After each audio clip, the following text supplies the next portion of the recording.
it ties in nicely. So what strategies do you think we might need to consider when working across the spectrum of beginners through to intermediates and advanced athletes or individuals? Yeah, I think it's a concept we need to touch on is the training age. So we have a biological age, right? I'm 24. I came from baby all the way up to 24, but we want to talk about a training age. And what that means is how many years or experience have you had within exercise and weightlifting? And so somebody who hasn't, even somebody who's had history in high school of weightlifting, and they've gone off to college, didn't do a whole lot, and now they're in their career, and they've been in their career 5 years. But yeah, you always hear everybody, yeah, I bench pressed this much in high school or college.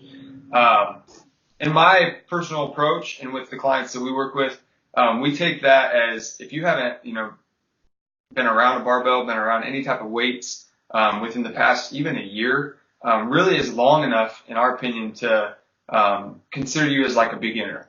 The reason being is that it never hurts to start at the beginning. Even you and I that have been training, there's something about transitioning back, getting back to the basics, slowing things down. So when we talk training age, I think, like you stated in your question here, the more adaptations are going to derive from neurological motor neurons at a younger age, a younger training age. So what that means is that we need to slow things down and learn movement patterns. And allow our bodies to get used to that and connect our brain with how our body's moving.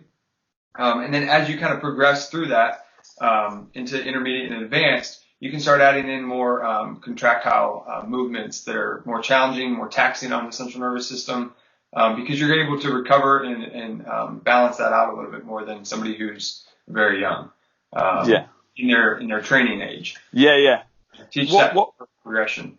That's quality. What I was thinking, I was actually driving home today and I was thinking about a lot of what you put up on your Instagram page is almost like supplementary to more compound lifts. So it kind of ties in where you're building that foundation through those different neurological pathways to understand, okay, this is how this muscle contracts. This is how, or this is the range of motion this joint goes through before you get under a heavy barbell. Like you can see the progression in your posts, and it, like it says, like you were saying earlier, you're building those motor patterns like before you go into it's like any kind of learning. You don't go out and do the whole thing. You'll break it down like you ride a bike. You put stabilizers on it first. You wouldn't get on the bike straight away.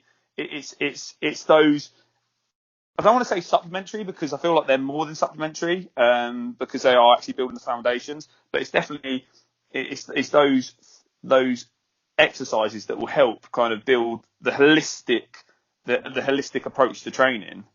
Right, and that leads right into the topic of muscle endurance, so muscular endurance. That's what we're doing in that phase. Is that we need to slow things down and then increase that, the more amount of reps that we're doing. Yeah. A simple movement pattern that anybody can do. For example, like the air squat. You can modify the air squat to anybody's needs, whether it's, an air squat onto a box or you're hanging onto a bar and you squat to where you can squat comfortably, and you work through the full range of motion, or you all the way parallel. That type of movement, doing that, 3 sets of 15 to 25 reps, that's muscular endurance, and it's going to allow us to learn the patterns. And when you were talking there just about the progressions, and we can apply that in many avenues of life, first thing that came to my mind was like mathematics class, right? You're not going to be doing algebraic equations before you learn 1 + 1. Concept is that we don't want you back squatting with a barbell until you can learn to air squat, goblet squat, maybe front squat with a couple kettlebells. And it's funny you say that because to me and you, that is what it is. Yes. To the person who's just stepped in the gym with no guidance, no mentor, they think that the first step is a back squat. That's what they think, and they don't. It's almost like they don't relate an air squat to a back squat. It's mad how that, and it's not putting them down or anything, but it's just education. That's all it is. Yeah. And physiologically, you will actually see those clients get a better response, like metabolically and in terms of strength, compared to doing the air squat compared to doing a back squat. Because chances are, if they're doing that back squat and they haven't learned it, they're going to compensate in so many different areas. Whereas air squat, you can, prescribe a tempo that's going to control that movement, and you can crush somebody with, 10, Yeah. eccentric on the tempo.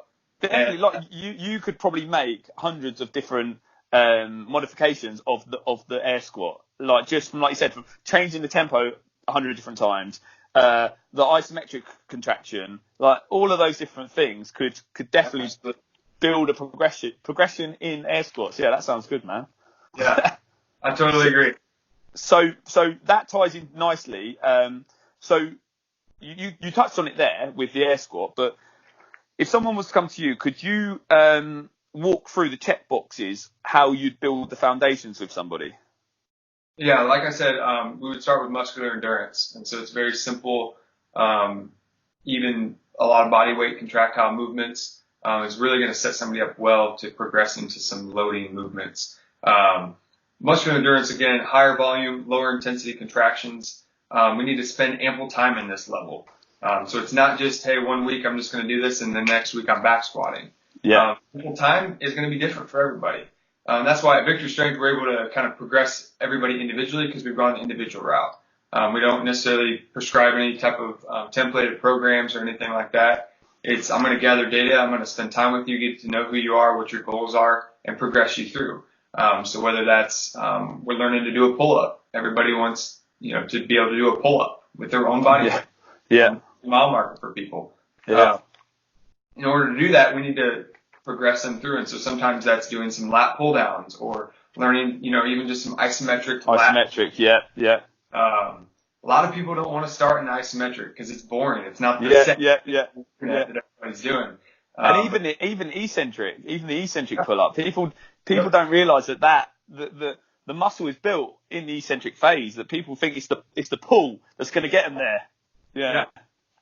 Yeah, more muscle fibers are disrupted in that eccentric phase. So that's why if you do eccentric only, you're going to be walking around very, very sore. Yeah, definitely. But yeah, you're right. So again, just with the check boxes, we want to do muscle endurance, which allows us to then work on those motor neurons and also help us to do the correct movement patterns. Again, limitation, I think, is the biggest factor here, is that we're not really going to get, early on, you're not really going to get a metabolic response, and that can be really frustrating for people, I think. Mm-hmm. Starting out, everybody wants that metabolic response, whether that's from the CrossFit workout or, but in that muscle endurance phase, we're really just teaching our body and teaching our brain to connect with our muscles. So where are we going to move? How are we going to move? How are we going to control that movement? And then as you progress through that, strength continuum, you start to tap into that metabolic response where you can control, those muscle endurance contractions enough to where you can start adding some load that are going to get a better metabolic response out of that.